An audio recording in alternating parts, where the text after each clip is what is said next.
Bonjour à tous. Une des lignes d'un de mes films préférés dit comme ça, il y a le personnage principal et puis il parle avec son mentor un petit peu, la personne qui était un peu plus sage que lui et qu'il prenait comme modèle. Il lui dit comme ça: je voudrais que ce problème ne soit jamais venu à moi, que rien de tout ceci se soit passé. Puis alors son leader, il lui répond comme ça: de la même manière que tous ceux qui vivent des heures si sombres, mais ce n'est pas à eux de décider. Tout ce que nous devons décider, c'est que faire du temps qui nous est donné. Il y a d'autres forces à l'œuvre dans ce monde à part la volonté du mal. Et ça, c'est plutôt encourageant. Et je voudrais vous laisser ce verset qui dit comme ça: la fin de toute chose est proche. Soyez donc sages et sobres afin de vous livrer à la prière. Avant tout, ayez un amour ardent les uns pour les autres, car l'amour couvrira une foule de péchés. C'est dans 1 Pierre 4, 6 à 7. Les chansons de ce culte ont été choisies par Florian et Johanna, et le message, ça sera par le Major Chance. Bon culte. Nos annonces.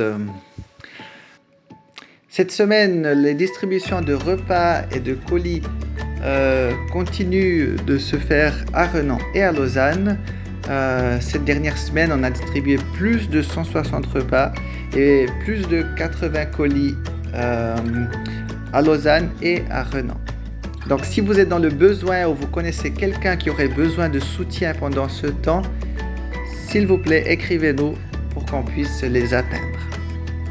Aujourd'hui, on termine la série Ta place est ici. Et dimanche prochain, on commence une nouvelle série qui s'appellera Pourquoi prier. Pour cette série, on a besoin de gens de la communauté qui seraient disposés de partager une partie de leur parcours de vie où la prière a joué un rôle important. Et puis on pense spécifiquement à ceux qui ont eu recours à la prière pour trois choses. La première, pour ceux qui veulent partager la relation qu'ils ont avec Dieu comme un papa, un bon papa, avec qui ils peuvent parler de toutes les choses. Deuxième genre de témoignage, c'est quelqu'un qui a envie de partager comme il parle avec Dieu quand il se sent super motivé, très content, très joyeux, et quand il se sent aussi super découragé, triste, démotivé. Et le troisième genre de témoignage qu'on a envie de récolter, c'est quand vous avez demandé une direction pour une décision ou pour faire quelque chose et vous avez reçu une réponse claire de Dieu quand vous avez passé du temps dans la prière. Donc si ça vous motive de partager un bout de votre cheminement, on voudrait bien récolter ces témoignages pour les 3 prochains dimanches. La semaine dernière, on a fini nos 40 jours de partage et prière. Et moi, personnellement, j'ai très envie de savoir combien l'Arc Lémanique a réussi à mettre de côté pour tous ces pays qu'on va aider.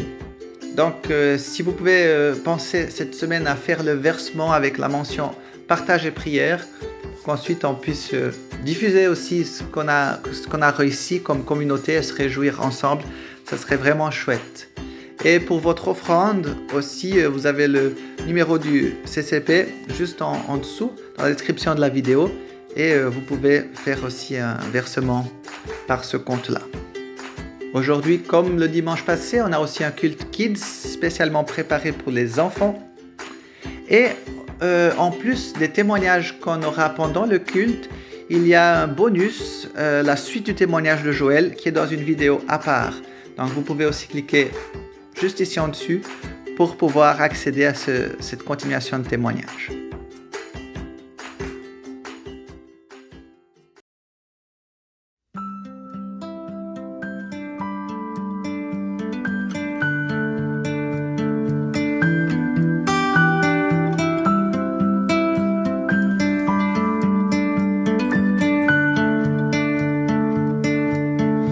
L'ombre et la peur peuvent m'entourer, les éléments se déchaîner. Le Dieu Dieu de victoire se bat pour moi, pour me délivrer. Et rien ne saura lui résister, rien ne pourra le faire plier. Le Dieu de victoire a pris la croix et l'a terrassé. Le Dieu de victoire est à mes côtés, sa main me soutient au cœur du danger. Je vivrai pour lui, marchant par la foi. Le Dieu de victoire habite en moi.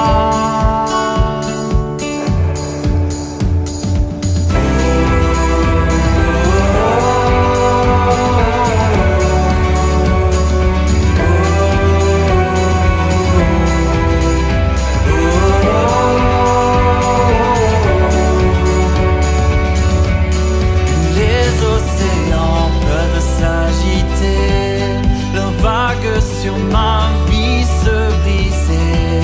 Le Dieu de victoire élève sa voix pour tout apaiser. Oh, le Dieu de victoire est à mes côtés, sa main me soutient au cœur du danger. Je vivrai pour lui, marchant par la foi. Le Dieu de victoire habite en moi. Le Dieu de victoire est à mes côtés, sa main me soutient au cœur du danger. Je vivrai pour lui, marchant par la foi. Le Dieu de victoire habite en moi.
Yo no sé si decir que fue una suerte haber nacido en una familia cristiana.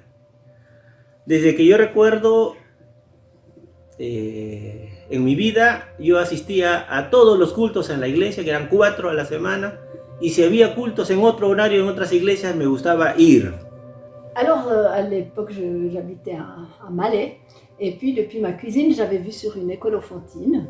Et dans cette école aux Fontines, je voyais une dame qui donnait un cours de manière très expressive.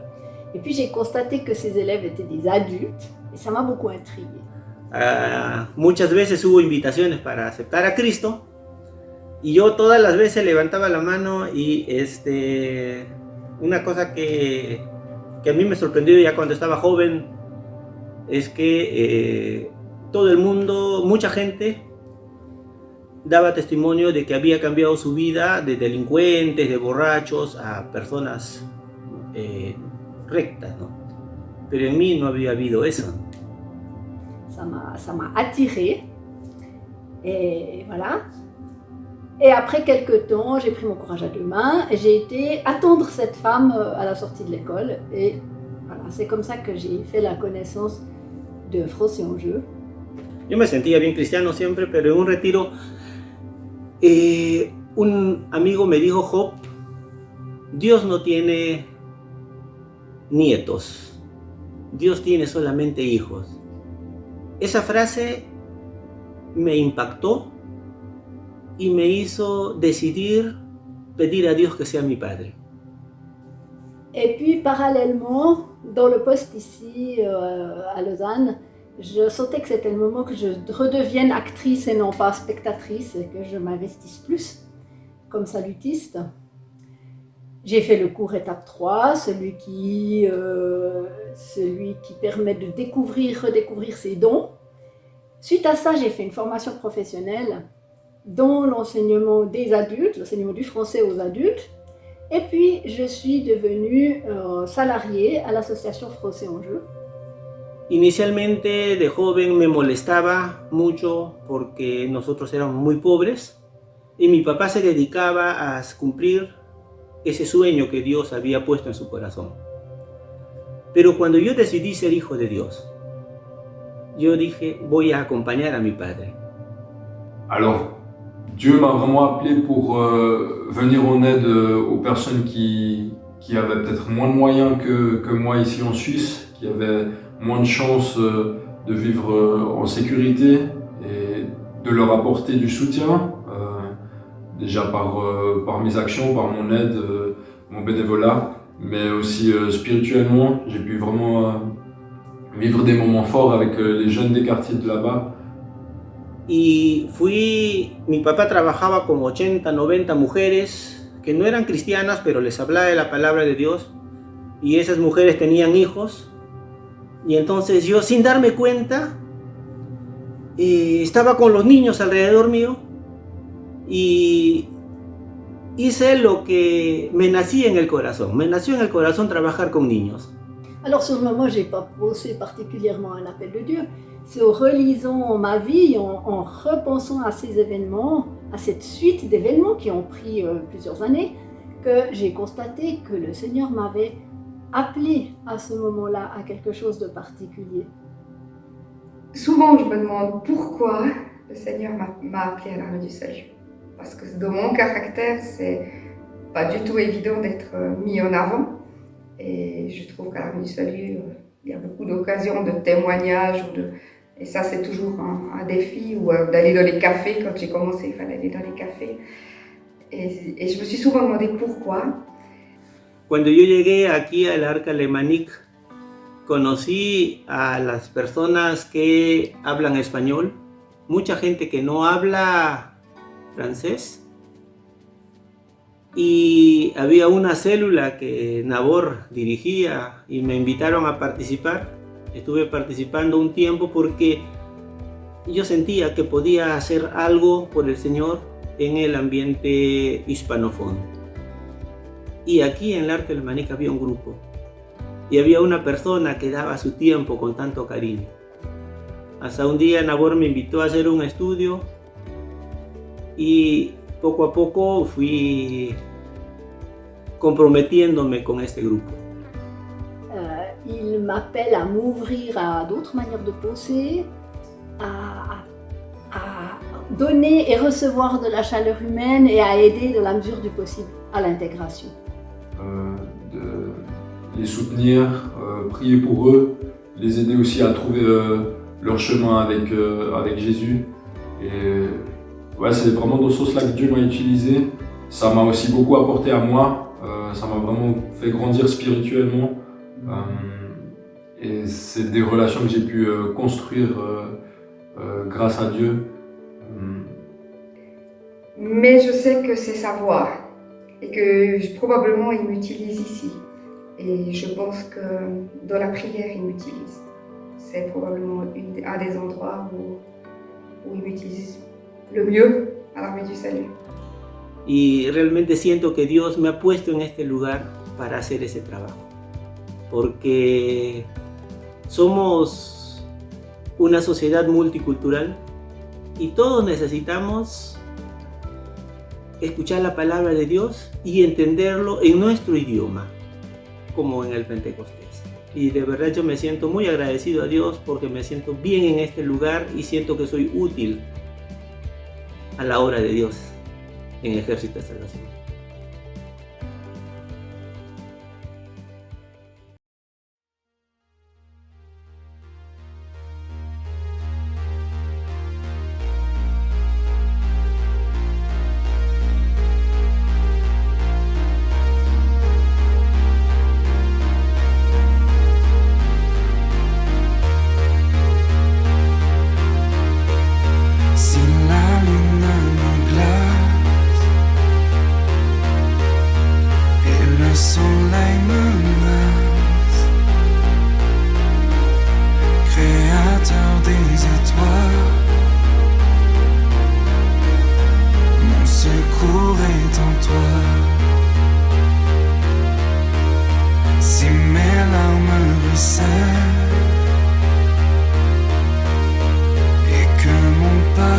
pensée.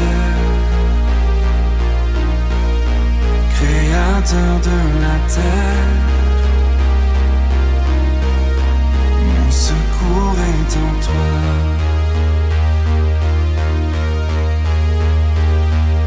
Je lève les yeux vers les hauts sommets. Toi seul est mon Dieu. Je proclamerai. Toi seul est ma force. Toi seul me restaure. Mon secours est en toi.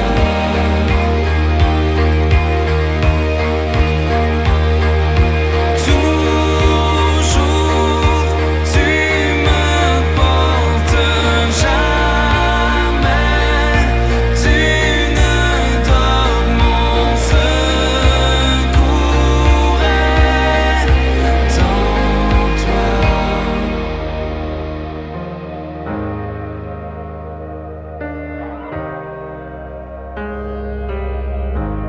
Si la peur m'envahit et mon âme chavire, Créateur de la vie, mon secours est en toi.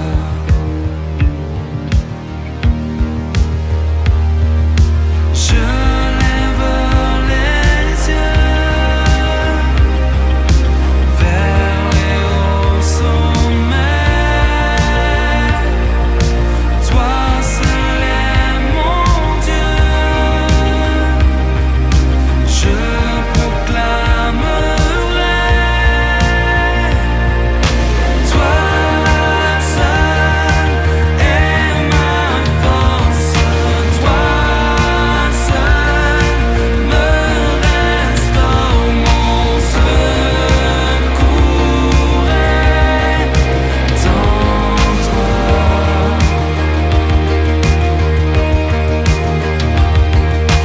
Toujours tu me portes, jamais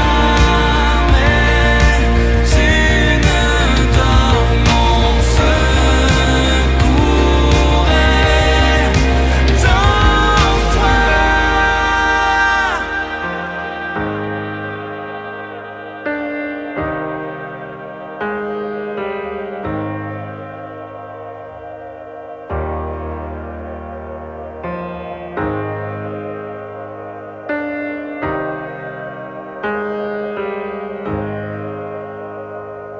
Ta victoire, mon espoir, ton chemin, mon destin, ton salut, mon refuge, tout est en toi. Ta victoire, mon espoir, ton chemin, mon destin, ton salut, mon refuge, tout est en toi.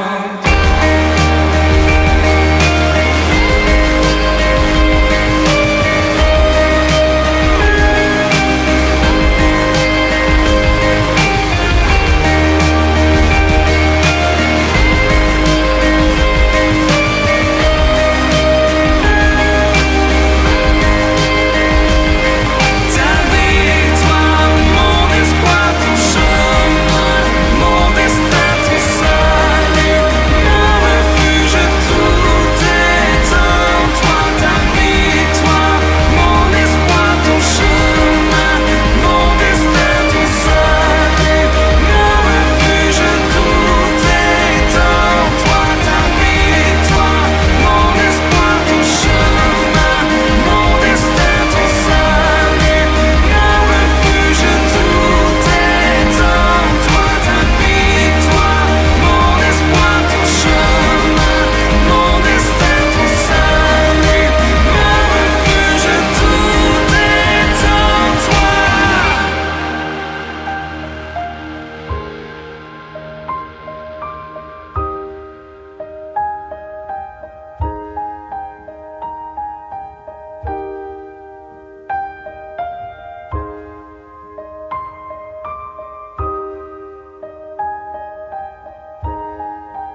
J'ai soif de ta présence, divin chef de ma foi.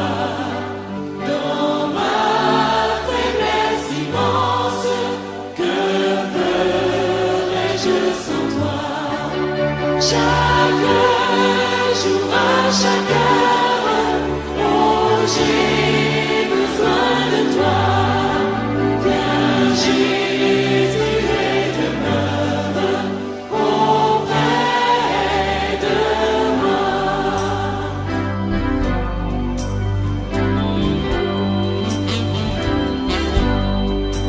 Les ennemis dans l'ombre rôdent autour de moi, accablés par le nombre. Que ferais-je sans toi? Chaque jour, à chaque heure, oh, j'ai besoin de toi. Viens, Jésus, et demeure auprès de moi.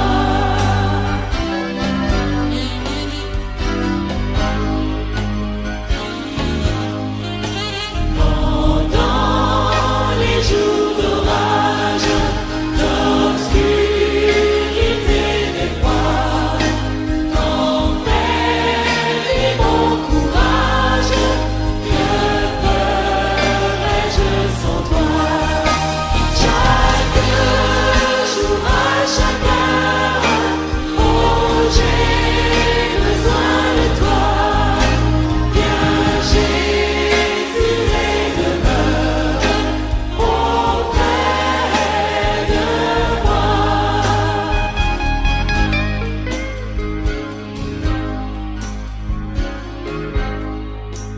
Oh, Jésus, ta présence, c'est la vie et la paix dans la souffrance et la vie à jamais. Chaque jour, à chaque heure, oh, j'ai besoin de toi. Viens, Jésus, et demeure auprès de moi.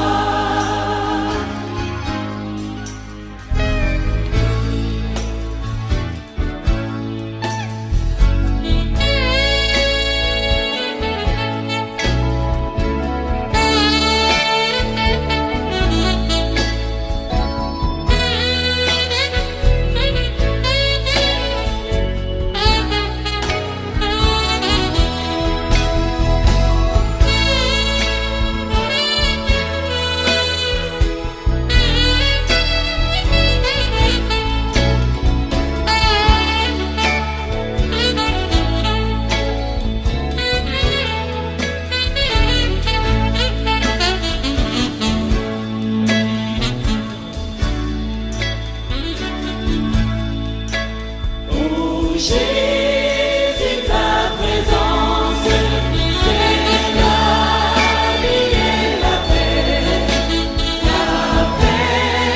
dans la souffrance et la vie à jamais.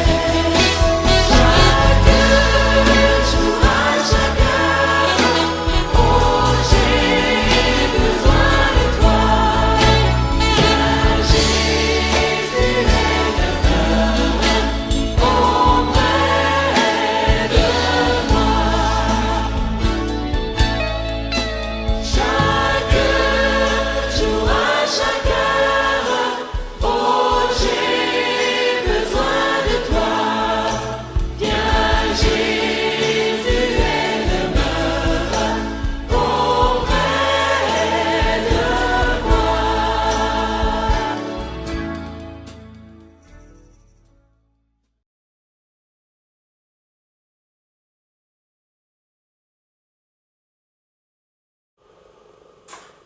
Bonjour, c'est depuis Gazole où nous sommes en retraite que je m'adresse à vous, dû au confinement. J'aimerais partager avec vous un texte que nous trouvons dans le livre des Actes au chapitre 9. Cependant, Saul, qui respirait encore la menace et le meurtre contre les disciples du Seigneur, se rendit chez le souverain sacrificateur. Il lui demanda des lettres pour les synagogues de Damas, afin que s'il y trouvait quelques-uns, hommes ou femmes, qui suivent cette voie, il les amène liés à Jérusalem. Comme il était en chemin et qu'il approchait de Damas, tout à coup, une lumière venant du ciel resplendit autour de lui. Il tomba par terre et entendit une voix qui lui disait « Saul, Saul, pourquoi me persécutes-tu » Il répondit « Qui es-tu, Seigneur » Et le Seigneur dit « Moi, je suis Jésus que tu persécutes. Il te serait dur de te regimber contre les aiguillons. » Tout tremblant et stupéfait, il dit « Seigneur, que veux-tu que je fasse » Alors le Seigneur lui dit « Lève-toi. Entre dans la ville et l'on te dira ce que tu dois faire. » La conversion de Saul, qui deviendra l'apôtre Paul, est spectaculaire. Comme enfant né dans une famille chrétienne, je rêvais d'un avant et d'un après ma rencontre avec Jésus aussi contrasté que Saul. Quel changement! De persécuteur des chrétiens, devenir chrétien en seulement 3 jours. Et dans ma jeunesse, de nombreux témoignages de personnes qui ont connu un avant et un après m'ont interpellé. Saul de Tarse pose 2 questions à la voix qu'il a arrêtée sur le chemin de Damas. Qui es-tu? Et que veux-tu que je fasse? Ces 2 questions très simples sont d'une extrême importance dans la vie de chacun, car elles englobent toutes nos recherches de sens à la vie. Et au besoin, ces 2 questions permettent un changement radical d'orientation. Qui es-tu? Qui est Jésus pour vous? Un prophète? Un homme de bien? Une personne qui a marqué l'histoire? Jésus, en son temps, a posé cette question à ses disciples. C'est dans Matthieu, au chapitre 16.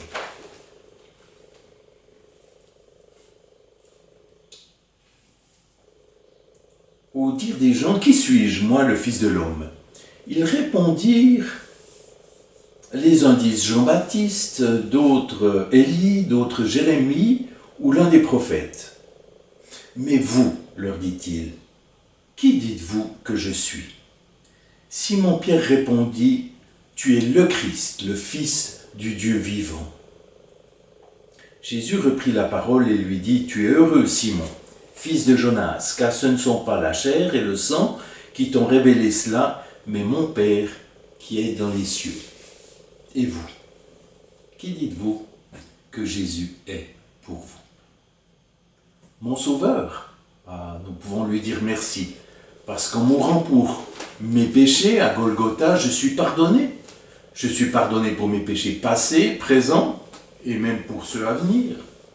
Et je sais que j'hériterai la vie éternelle. Mais il manque quelque chose. Reconnaître Jésus comme sauveur seulement, c'est bien, c'est très bien même. Je l'ai compris alors que j'avais 4 ans. Mais il faut en plus le reconnaître comme Seigneur. Et cela, j'ai seulement véritablement intégré dans ma vie qu'à 18 ans.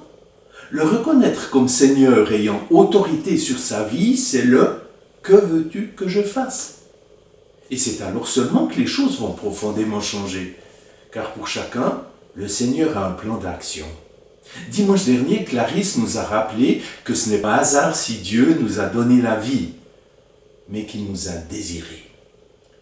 Et il y a ce texte d'Éphésiens 2,10, car nous sommes son ouvrage. Nous avons été créés en Christ Jésus pour des œuvres bonnes que Dieu a préparées d'avance pour nous, afin que nous les pratiquions.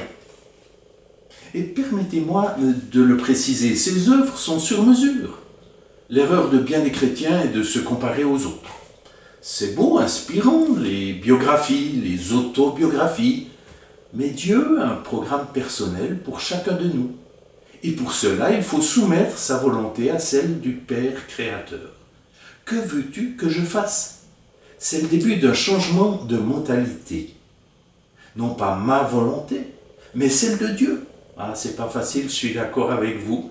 Et c'est pourquoi nous avons une aide précieuse, qui est le Saint-Esprit. Pensez à Ananias, qui est envoyé par Dieu vers Saul. Il n'a vraiment pas la tâche facile. Il est au courant du plan de persécution de Saul. Mais il obéit et il se rend chez Saul. Acte 9-10. Or, il y avait à Damas un disciple du nom d'Ananias. Le Seigneur lui dit dans une vision, « Ananias ?» Il répondit, « Me voici, Seigneur. » Et le Seigneur lui dit, « Lève-toi, va dans la rue, appelez la droite et cherche dans la maison de Judas un nommé Saul de Tarse, car il prie, et il a vu en vision un homme du nom d'Ananias qui entrait et lui imposait les mains afin qu'il recouvre la vue. » Après une petite discussion avec Dieu, on peut le comprendre.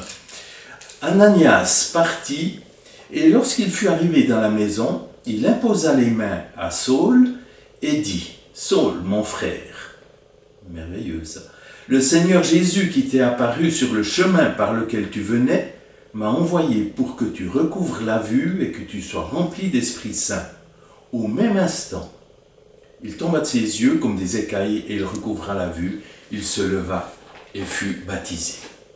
Imaginez si Ananias n'avait pas obéi. Quelles auraient été les conséquences pour Paul et pour son ministère? Oh, les plus optimistes penseront que Dieu avait bien un plan B, n'est-ce pas? Une pensée qui justifie parfois ses propres manquements. Enfin, j'ai rencontré un homme qui m'a fortement impressionné et j'aimerais vous le présenter. C'était le commissaire Charles Péan. Et pourquoi m'impressionnait-il? Par son parcours de vie, et en particulier son engagement, son obstination à vouloir faire changer une injustice humaine qui durait depuis près d'une centaine d'années.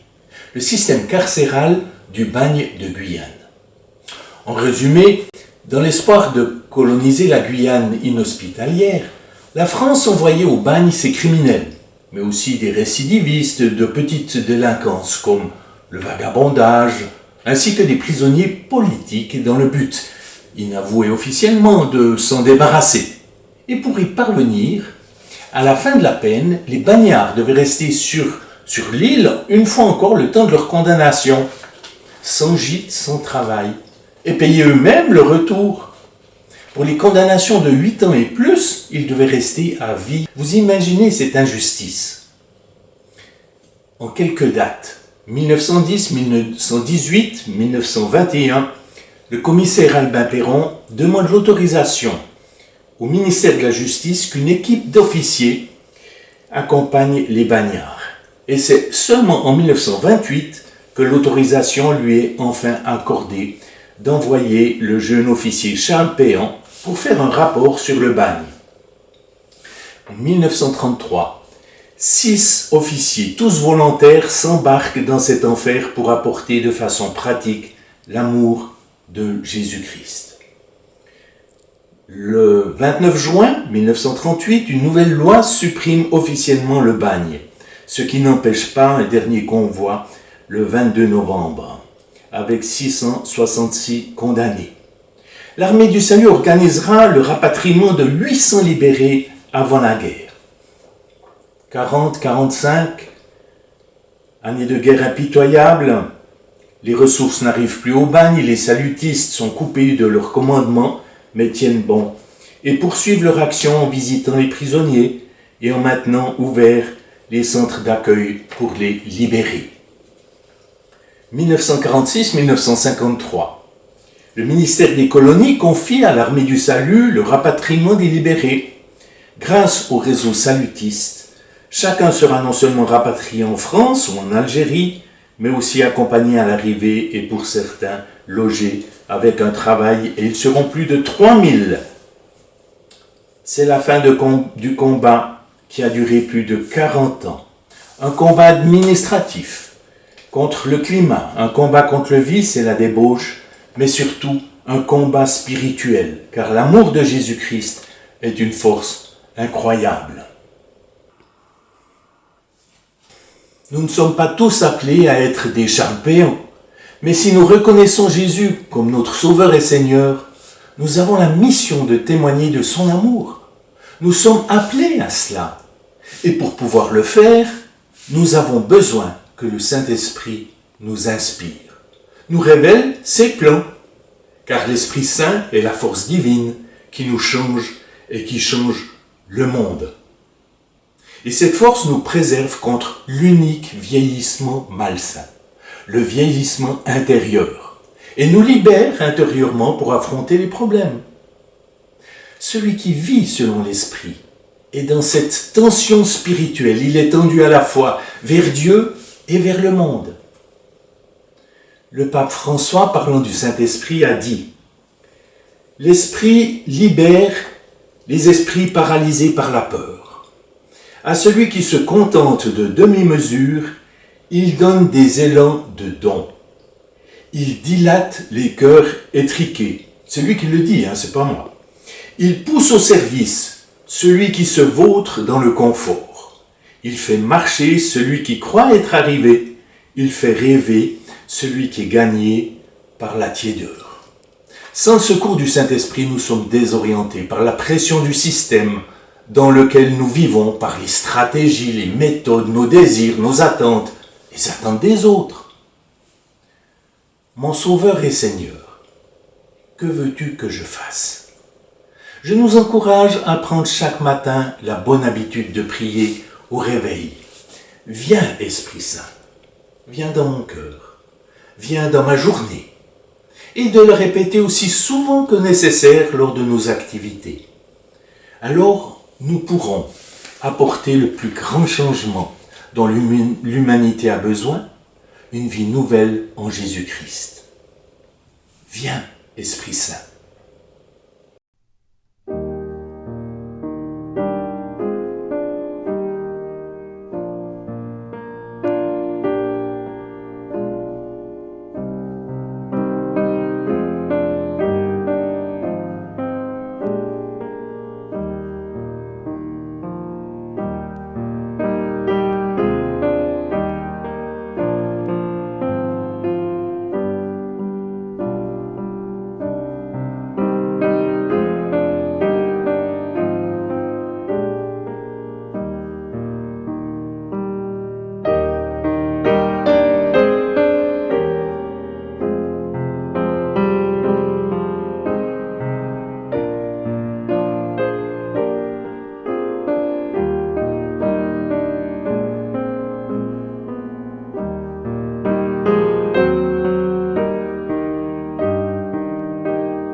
La voix du Seigneur m'appelle.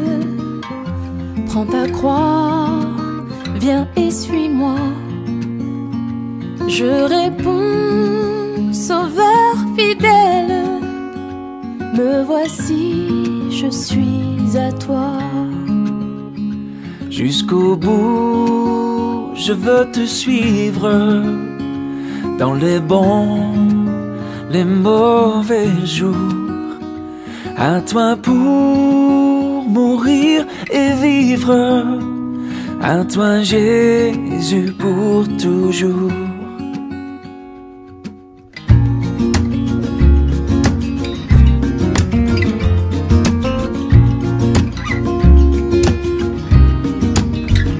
Jésus donne grâce et gloire pour le suivre pas à pas.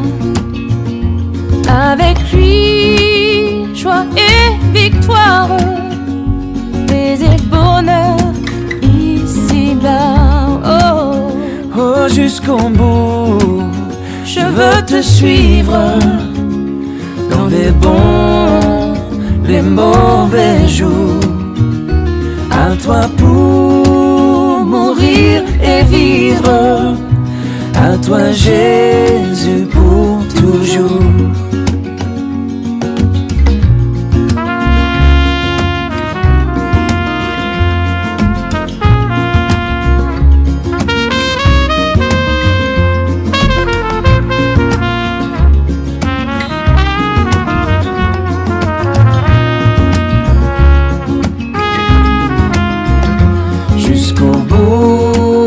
Je veux te suivre dans les bons, les mauvais jours. À toi pour mourir et vivre, à toi Jésus pour toujours. Jusqu'au bout, je veux te suivre dans les bons, les mauvais jours. À toi pour mourir et vivre, à toi Jésus pour toujours. Oui, à toi pour mourir et vivre, à toi Jésus pour toujours. oh.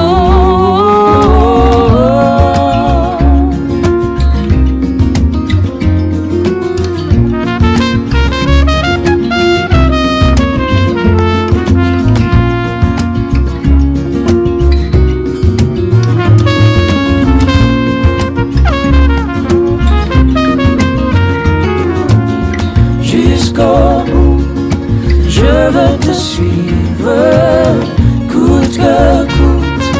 Je veux te suivre jusqu'au bout. Je veux te suivre, coûte que coûte. Je veux te suivre.